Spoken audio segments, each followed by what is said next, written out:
lab at UC San Diego.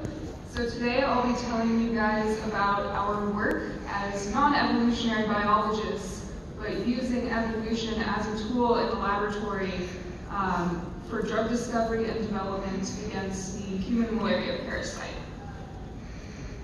So malaria is both an ancient disease and also currently a very major global health threat. So there are over 200 million cases annually that cause almost 500,000 deaths, most of which occur in children under the age of 5. Most of the cases occur in Africa, but as you can see from the map showing the risk areas, it can affect pretty much most tropical regions within the southern hemisphere. So it's very widespread and a very large global problem.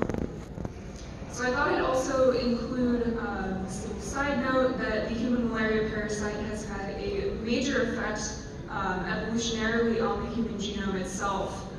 So a variety of human blood disorders have developed because they offered some sort of protection against the human malaria parasite. And I've highlighted this example of a particular locust that mutated very rapidly about 42,000 years ago in Africa because it conferred some resistance to another human malaria parasite, Plasmodium vivax. So one of the things that makes malaria a really huge problem as well is that the parasite can mutate rapidly and develop drug resistance quite effectively. So this map of Southeast Asia towards the left shows the rates of ACT failures. So those are artemisinin combination therapies, and that's kind of the gold standard treatment against malaria, and we're already seeing resistance develop to that as well. The timeline to the right shows the point at which different drugs were introduced into the field, and the black triangle indicates where resistance was first reported. So in some cases, it takes a couple of years. In other cases, it takes mere months before you start to see resistance develop. So this really highlights the need to consistently be developing new drugs, but also use the resistance data that we have to inform highly effective and pointed combination therapies.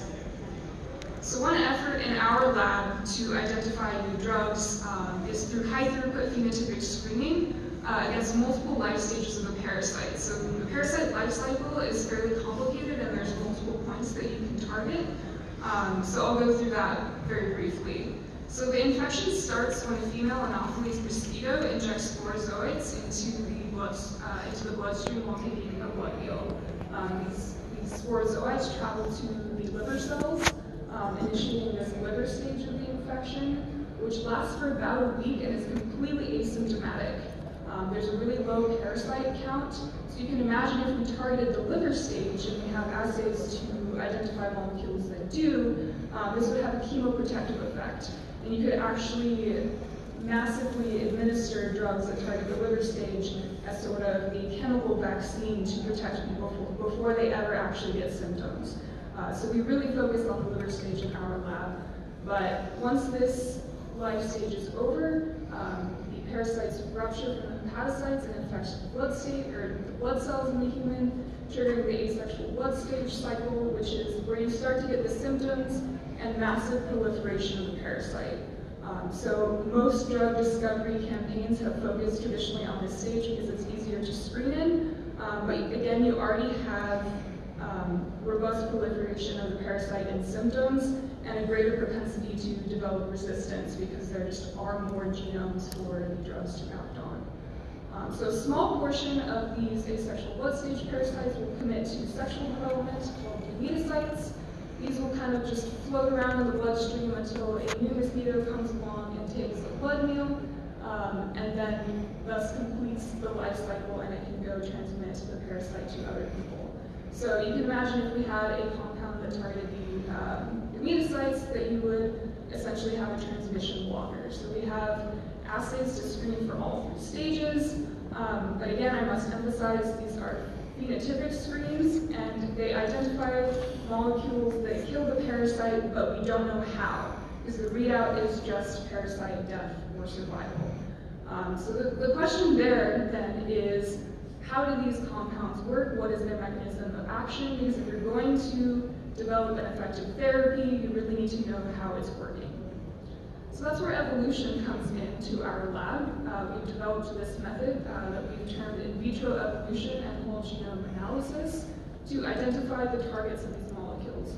And that essentially involves developing resistant parasites to your compound of interest, extracting DNA, sending those samples off for whole genome sequencing, and then analyzing those genomes to see what types of mutations arose during that selection process that then gave you that resistance phenotype. And this can come in the form of single nucleotide variants, so point mutations, indels, as well as copy number variants. So what kind of mutations do we expect, or what kinds of mutations do we see during this process? There's a couple types. The first is we see mutations in drug transporters or membrane proteins that might just affect transport of the drug to its target. These are not really interesting to us in terms of target identification because it's not the target itself, but it can inform studies into resistance mechanisms themselves.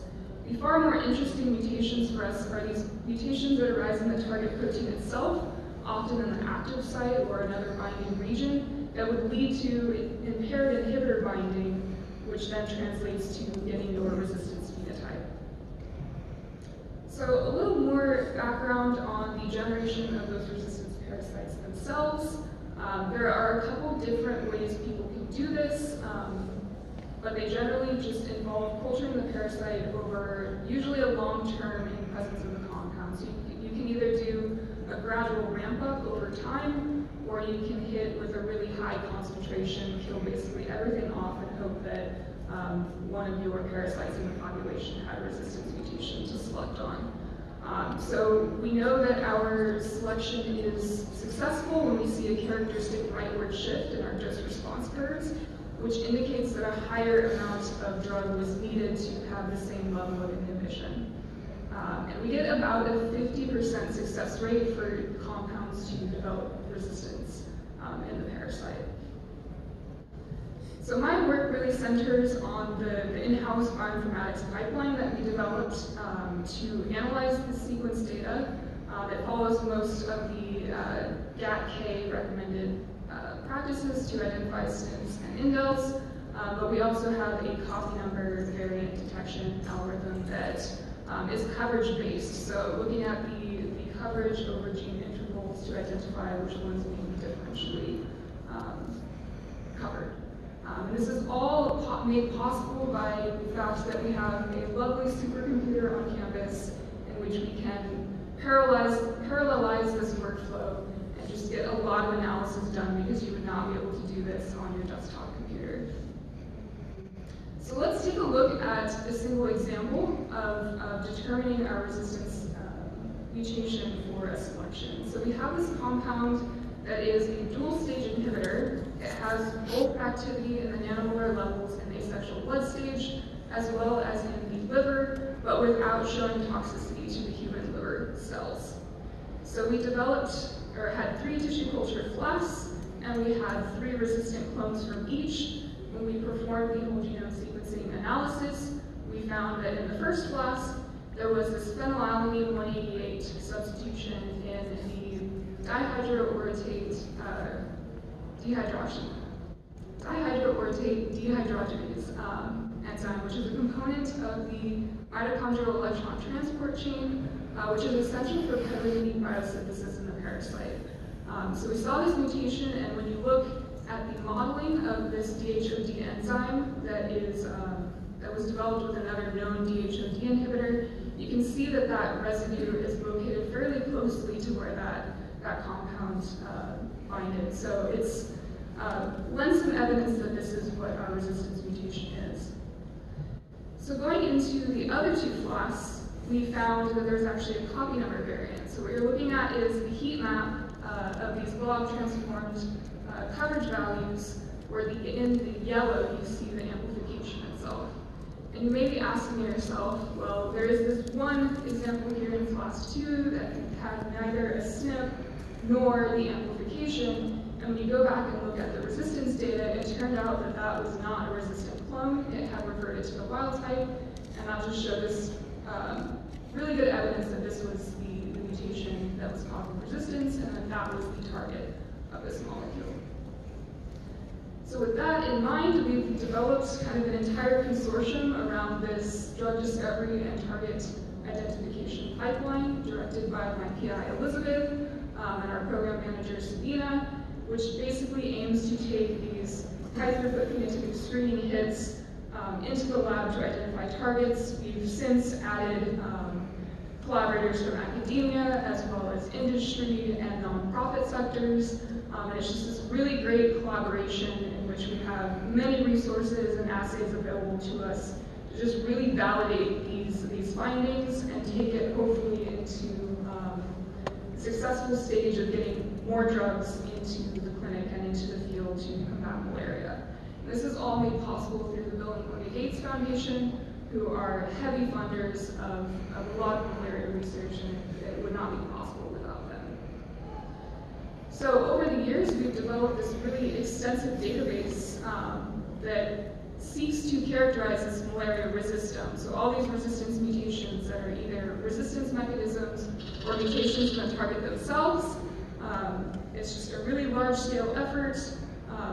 Close to 200 compounds, 400 resistant clones generated, lots of mutations, and really highly validated drug targets and resistance mechanisms coming out of this. Furthermore, if you combine chemoinformatics technologies with this large-scale genomic data, you can really start to pull out certain patterns in the data, identify some scaffolds that are really enriched in these large compound libraries, and inform structure-activity relationships so you can start to predict what a compound might do before actually taking it into these assays, and potentially save yourself some time. So Plasmodium falciparum introduces its own challenges in the analysis. So one advantage is that it's haploid, so you can set pretty stringent filters. There are many disadvantages, including poor genome-wide annotation. So sometimes you get mutations and you just don't know what they're actually doing. Genetic tools are underdeveloped. There are extreme levels of AT richness, which introduce sequencing errors. And there's lots of genes that are involved in antigenic variation that just do really weird things.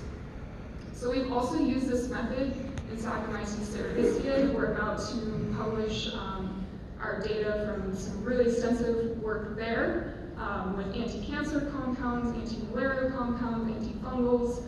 This is a really exciting data set that we're working really hard to get out pretty quickly, and I'm excited for that. This is just one example in which our yeast selections actually identified an inhibitor of another parasite that is even more neglected in research, Trypanosoma cruzi, which is the etiological agent of Chagas disease. And we very quickly found the target of that molecule. So with that, thank you all for your attention and for all of my collaborators throughout this.